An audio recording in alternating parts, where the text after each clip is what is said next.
Bismillahirrahmanirrahim. Assalamualaikum warahmatullahi wabarakatuh. Subhanallah walhamdulillah wala ilaha illallah wallahu akbar. La haula wala quwata illa billahil aliyyil azim.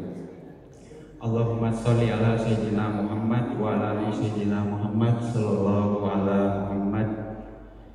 Yang terhormat para hadirin semuanya, yang mohon maaf tidak bisa saya sebutkan satu persatu. Untuk kesempatan ini saya akan menyampaikan inovasi Gatotkaca, yaitu gerakan tanpa olah tanah kerja cepat.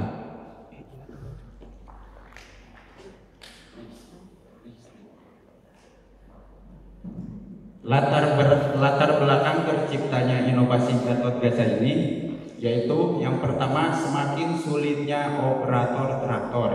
Jadi ini salah satu yang melatar belakangi terciptanya inovasi Gatotkaca.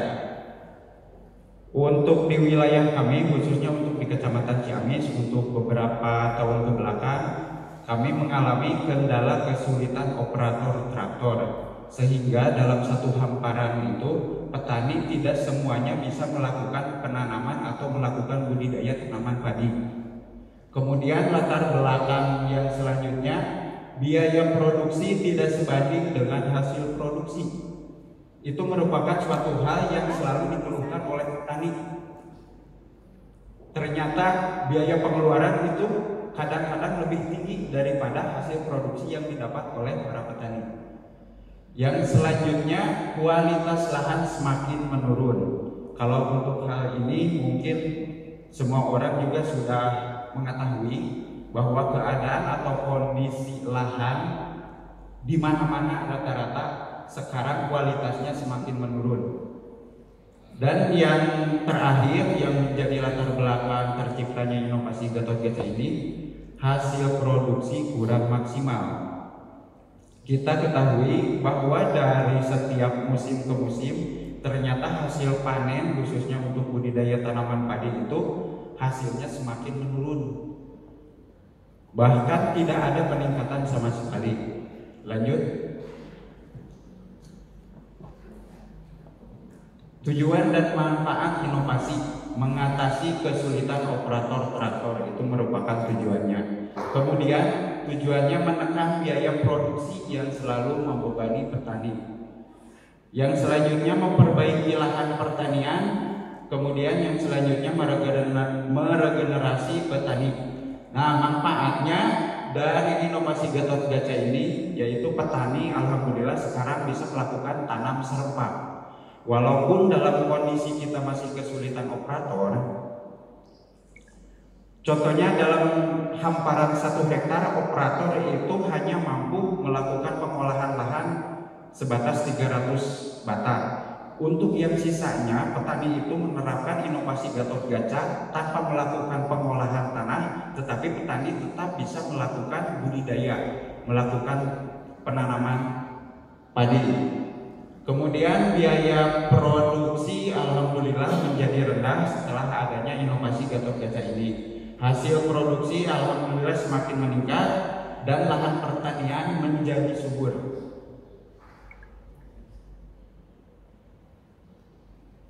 Proses pelaksanaan inovasi Gatotkaca. Yang pertama kuncinya yaitu di persiapan lahan. Kalau kebiasaan petani biasanya untuk melakukan penanaman atau melakukan budidaya tanaman padi biasanya melakukan pengolahan lahan dengan cara di traktor atau dicangkul atau menggunakan kerbau. Nah, dalam proses pelaksanaan inovasi untuk persiapan lahan itu petani hanya membersihkan lahan atau sawah yang akan ditanami. Kemudian bekas jerami itu disimpan, di atasnya dimulsakan, kemudian direndam dengan air. Setelah 14 hari petani bisa langsung melakukan penanaman di lahan tersebut. Proses penanaman yang kedua, proses pelaksanaan inovasi yaitu penanaman padi. Kalau untuk proses penanaman, petani bisa melakukan penanaman seperti biasa dengan cara atau dengan metode tandur seperti biasa. Nah, untuk perawatan dan pemupukan, ternyata perawatan inovasi Gatot-Kaca itu lebih ringan. Yang biasanya petani selalu melakukan pembersihan gulma dalam satu musim itu bisa mencapai 2-3 kali. Ternyata dengan adanya inovasi Gatot-Kaca ini, petani itu hanya melakukan pembersihan gulma 1 kali. Itu juga di usia 45 hari ke atas. Kenapa hal itu bisa terjadi? Karena dalam inovasi Gatot-Kaca itu bekas jerami yang ada di lahan itu disimpan di atas tanah yang secara otomatis menjadi mulsa, sehingga dalam usia muda gulma itu jarang ada yang tumbuh, sehingga bisa menekan biaya tenaga kerja untuk melakukan budidaya tanaman padi. Kemudian untuk panen dan pasca panen. Untuk panen kita lakukan panen seperti biasa, tetapi untuk pasca panen jerami bekas-bekas atau sisa dari hasil panen tersebut yang biasanya menumpuk, yang biasanya diangkat dari lahan, untuk proses selanjutnya jerami tersebut harus dikembalikan ke lahan, harus disimpan di lahan dengan posisi diratakan di lahan semuanya. Lanjut. Penerima manfaat inovasi, ya sudah tentu penerima manfaatnya adalah pelaku utama dan pelaku usaha pertanian. Kemudian kelembagaan tani, yang selanjutnya pemerintah daerah.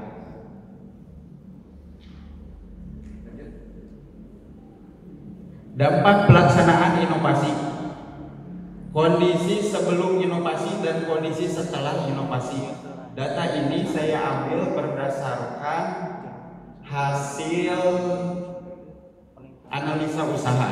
Jadi biaya pengeluaran sebelum melaksanakan inovasi Gatot-Kaca per 100 bata, petani itu mengeluarkan biaya produksi 2.432.000. Untuk hasil panen atau produksi, rata-rata petani hanya mendapatkan 5 kintal per 100 bata dengan harga jual 2.500.000. Untuk pendapatan per 100 bata, yaitu hasil panen dikurangi dengan biaya produksi, rata-rata petani hanya mendapatkan 68.000. Itu kalau dinilai uangkan, kalau dirupiahkan.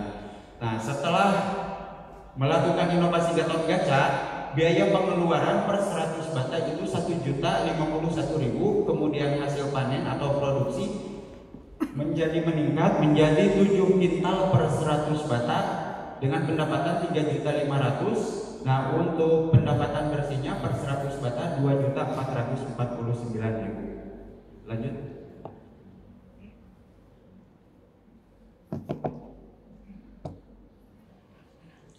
Hasil inovasi, yang pertama menekan biaya produksi, yang kedua peningkatan kualitas lahan, yang ketiga peningkatan hasil produksi, yang keempat peningkatan pendapatan petani. Lanjut. Rencana keberlanjutan inovasi.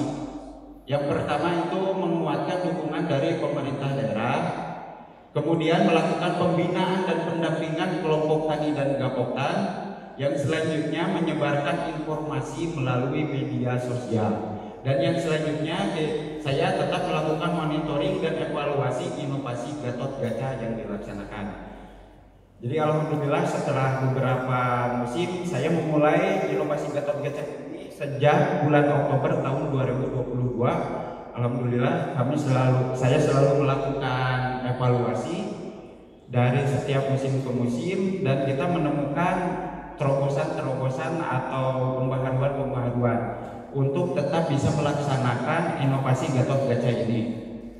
Dan yang lebih penting, saya itu melakukan pendekatan dengan penyebaran informasi melalui media sosial. Kami selalu mendokumentasikan kegiatan dari mulai persiapan lahan sampai panen. Kita sebarkan informasinya, ada di YouTube, di Facebook, dan juga ada di Instagram, bahkan di TikTok juga ada, dengan tujuan agar bisa meregenerasi petani, agar banyak yang menonton itu kaum muda, dan menunjukkan kepada mereka bahwa inovasi Gatot-Kaca itu sangat mudah, murah, menyenangkan, dan sangat menguntungkan. Jadi paradigma 39 detik ya. Jadi paradigma masyarakat atau anak muda tentang melakukan budidaya tanaman padi itu sangat melelahkan. Insya Allah dengan metode ini ternyata budidaya tanaman padi itu sangat mudah. Terima kasih. Wabillahi taufiq wal hidayah. Assalamualaikum warahmatullahi wabarakatuh. Dilanjutkan dengan penayangan video.